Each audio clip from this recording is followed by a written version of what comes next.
পাখির আনাগোনা শুরু হয়ে গেছে জানেন।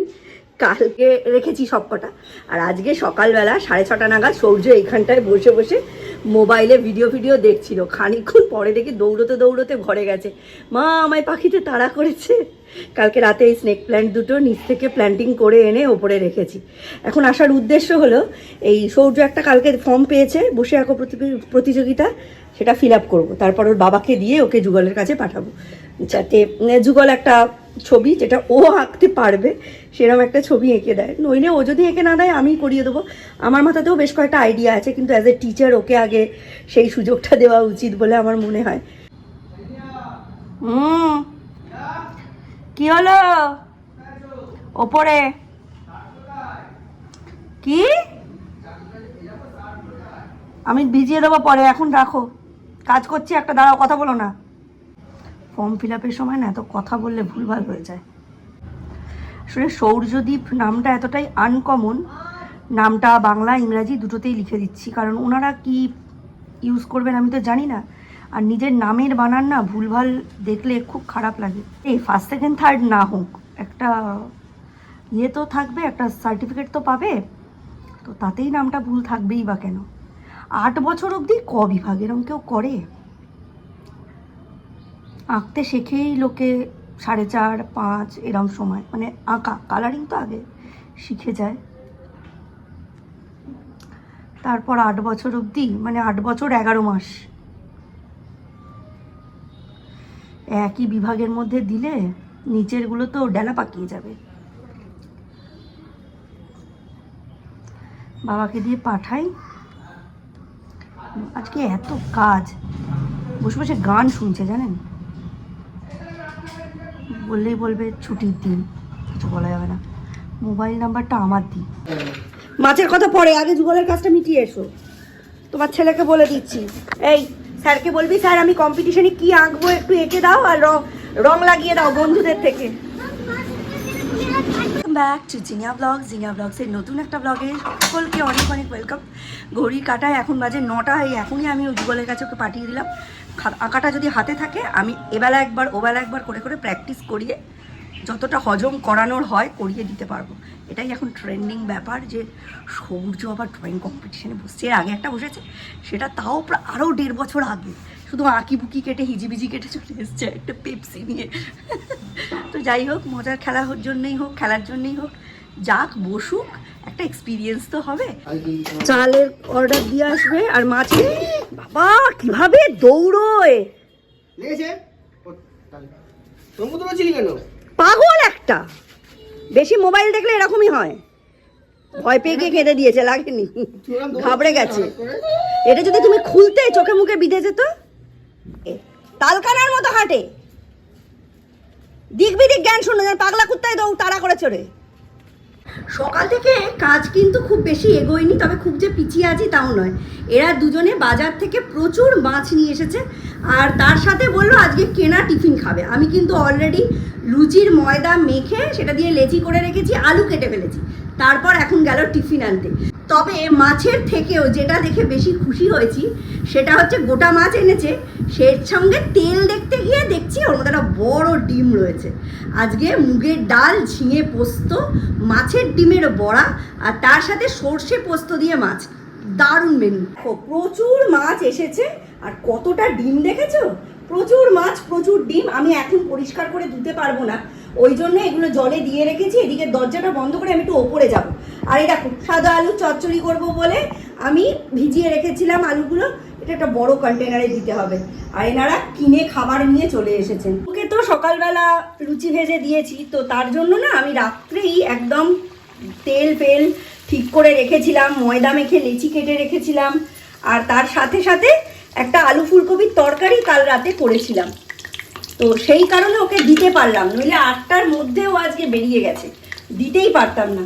চলো টুকটুক করে এগুলো ভেজে নিই। মনে আছে আমাদের পাড়ার সেই গ্র্যান্ড পিকনিক, সেই সময়ে এইটা পেয়েছিল দিদি, আর আমি পেয়েছিলাম আমার রিমটা এরম পিচ কালারের। তো দিদিরটার মধ্যেই 8টা লুচি ভেজে রাখলাম, ওতে যদি বাড়িরটা খেতে ইচ্ছে করে খাবে, আর নইলে আমরা কেনাটাই খাবো।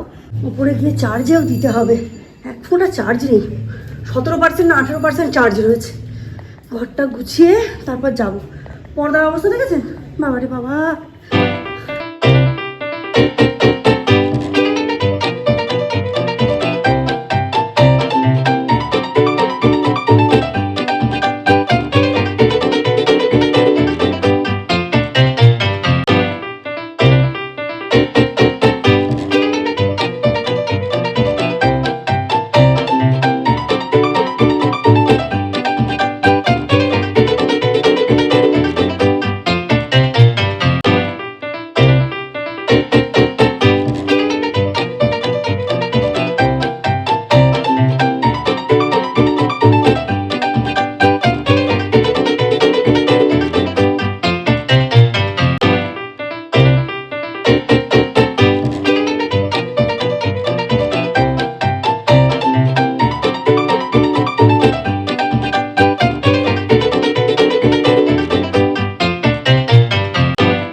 বিচ্ছিরি ভিটকে মার্কা গরম।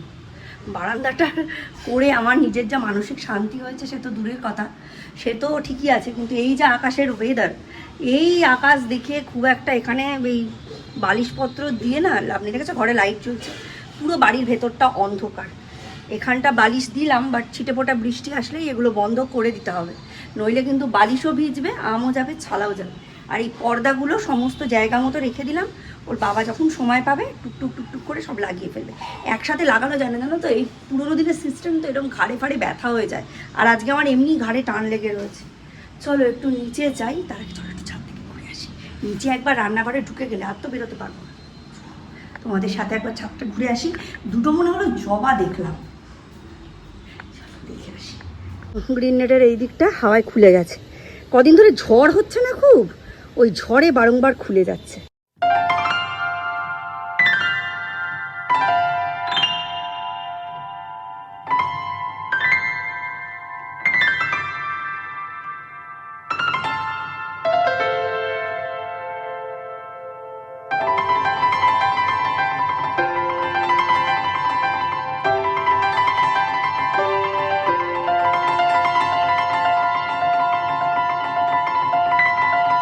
শব্দ হচ্ছে,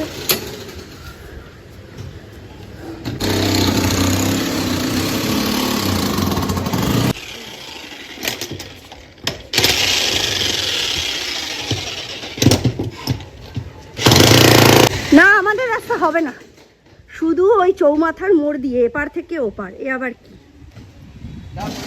কাটা এখন একটার ঘরে, আর এখন আমি এদিকে মাছের ডিমের বড়া ভাজছি। এই যে রাস্তা কাটার শব্দ হচ্ছিল, ওই শব্দে মামনির আবার শরীর খারাপ হয়ে গেছে। মানুষটা কালকে আইসিইউ থেকে বেরিয়ে সোজা এসেছে, তো বৌদি আগেই বলেছে যে মামনি এটা বারণ করি, মা এটা বারণ করি, বলেছে না অসুবিধা হবে না। একেবারে মামনির কানের গোড়ায় তো শরীর খারাপ হয়ে গেছে, আমি গেছি, চোখ দিয়ে জল পড়ছে। এই সমস্ত মুরব্বী মানুষরা হচ্ছে মানে সংসারের ওপর ছাতার মতো। বাবু চলে যাওয়ার পরে এই জিনিসটা তো আমি খুব ভালো বুঝি, আমার নিজেরই খুব খারাপ লাগছে। মামনির চোখে জল আমরা কোনোদিন দেখিনি, মামনি হচ্ছে একদম মনের জোর একদম লোহার মতো। আমি মামনির কাছ থেকে, বড় বৌদির কাছ থেকে এই জিনিসটা শিখেছি। আমার যেটুকু মনের জোর দেখো সেটা এই দুটো লোক আর আমার রাঙা, এই তিনজনের জন্য পাওয়া। মামনির চোখে জল আমি মানে সহ্য করতে পারি না, আমি গিয়ে একটা হাম খেলাম, বললাম তোমার চোখে জল কিন্তু মানায় না। সেই শুনে টুনে তারপরে শরীরটা খারাপ লাগছে, রাজুদাকে ডেকে পাঠালো বৌদি। রাজুদাও তো কাজে বেরিয়েছে না, তার ফোন টোন ধরতে অসুবিধা হচ্ছে, সে যাই হোক, ওদিকটা মোটামুটি সামলেছে, আমি রান্নাটা কমপ্লিট করে তারপর আসছি। সৌর্য এখন বায়না ধরেছে ওই রোদের মধ্যে ও যাবে বাইকে করে ঘুরতে, মিস্টার বিশেষ বাইকে করে ঘুরতে নিয়ে যাবে, তাই সরস্বতী দিদি সেই ফাঁকে উঠোনটা ধুচ্ছে। উঠোনে জল থাকলে খুব রেগে যায়, আর দেখেছি উলোটা গ্যারেজের ভেতর তো ঘুমোয়, আজকে মিস্টার বিশ্বাসের জন্য ঘুমোতে পারছে না, ক্যাও ম্যাও করে মিস্টার বিশ্বাসের ওপর খুব রোয়াব দেখাচ্ছে। মিস্টার বিশ্বাস এখন সৌর্যকে স্নান করাচ্ছে, রবিবারে তো ওনারই ডিউটি সৌর্যকে স্নান করানো। জামা কাপড় মেলে দিই। একটা কথা ভাবছি, আচ্ছা এই সিঙ্গোনিয়াম একটা ওপরে দিলে কেমন হয়?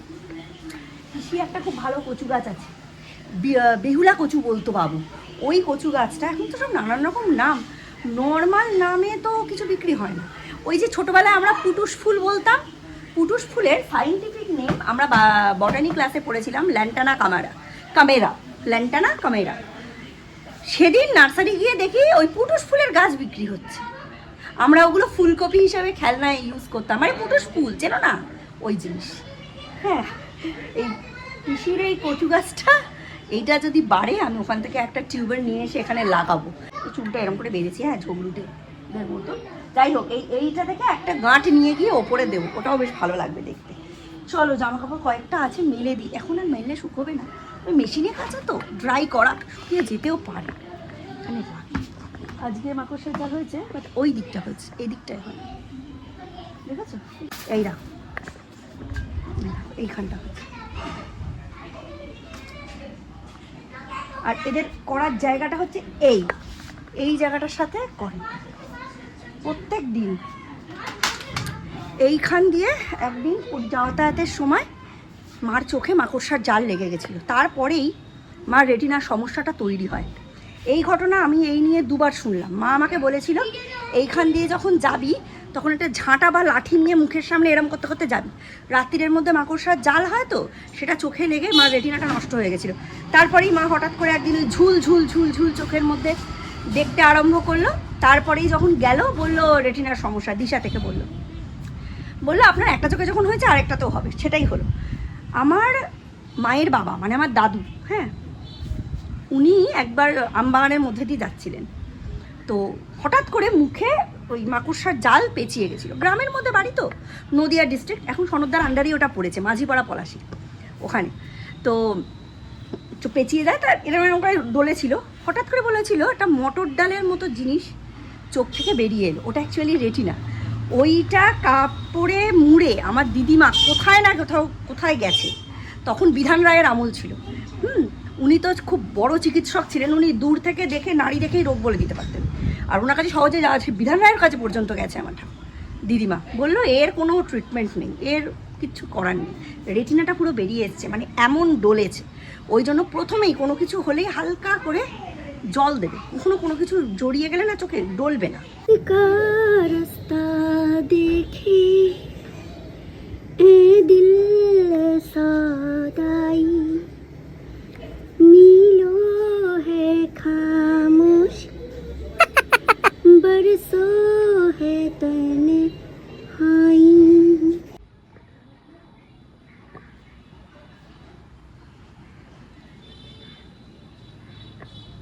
রান্না কমপ্লিট, ওখানে শাকটা সেদ্ধ হতে দিয়েছি, ভাতের ফ্যান গালতে দিয়ে দিয়েছি। শাকটা না আমি নুন দিয়ে একটু সিদ্ধ করে দিই, তারপরে রান্না করি।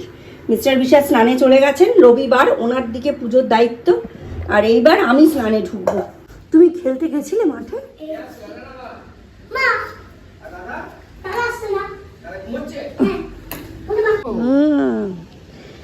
এইটা বের করতে হবে। আরে ভোল্টেজ আপ ডাউন হচ্ছে, ফ্রিজটা অফ কর দীপ। গুরুত্বপূর্ণ কাজ নিয়ে ছাদে উঠেছেন। হ্যাঁ হাইট ঠিক আছে, বেশি টাইট করো না। সব কাজ করে দিচ্ছি, যতটা লিস্ট দিয়েছিল সব। এই অন্ধকারের মধ্যে সকাল সকাল করতে হয় সব। এইখানে যে ওয়াইফাই এর রডটা ওই সাংঘাতিকভাবে মানে দুলছিল, এই রডটাকে খোলা হলো আর এই গ্রিন নেটটা ঠিক করা হলো।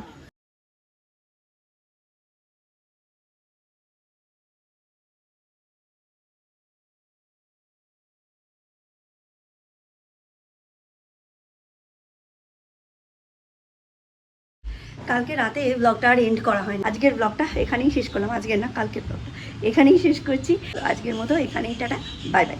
আজকের নতুন ব্লগটা তোমরা যেটা কাল দেখবে সেটার জন্য ওয়েট করো। আমার ব্লগ যদি ভালো লেগে থাকে, আমাকে যদি ভালো লেগে থাকে, চ্যানেলটা সাবস্ক্রাইব করে বেল নোটিফিকেশানটা অন করে দিও।